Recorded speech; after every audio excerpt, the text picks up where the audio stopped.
ई जुल्मी जमाना सितम के तनो ढाई न कबहू ए दुनिया से मोहब्बत उड़ाई।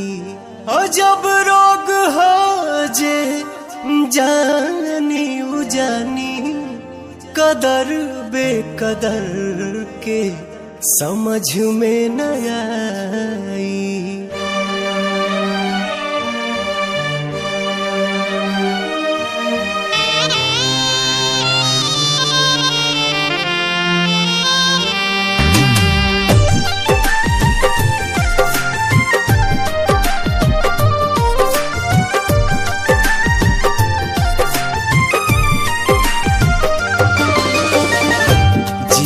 मरे के संग खैली कसम संग ही सहे के रहे सारा सितम।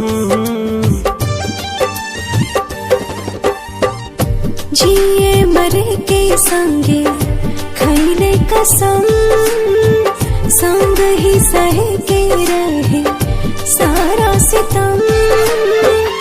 उहे जान भैली अनजान कहे पूछ के बतावा तनी चान। हे चान दूर कहे भैली हमर जान।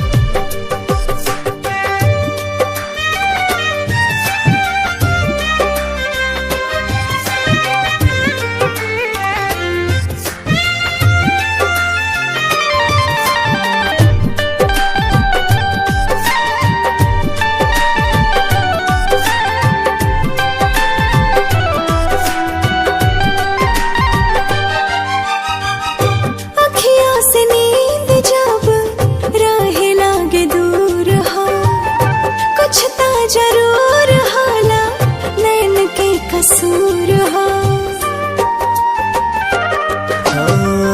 काहे के प्रीतिया बनौले भगवान हो। प्रेमी सतावल जाला बाटे परमान हो। ना जाने कैसन बा दिल के जरूरत हो। हर पल निहारेला उनके ही सूरत हो। टूट गइल सारा अरमान काहे पूछ के बतावा तनी चान। हे चान दूर काहे भैली हमर जान।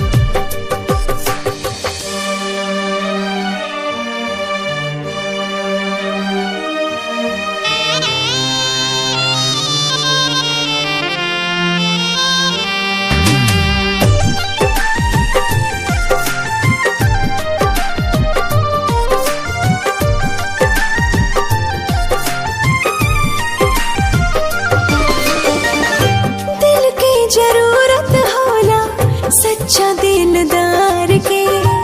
बड़ा हार जाए तू ता बुझला न प्यार के।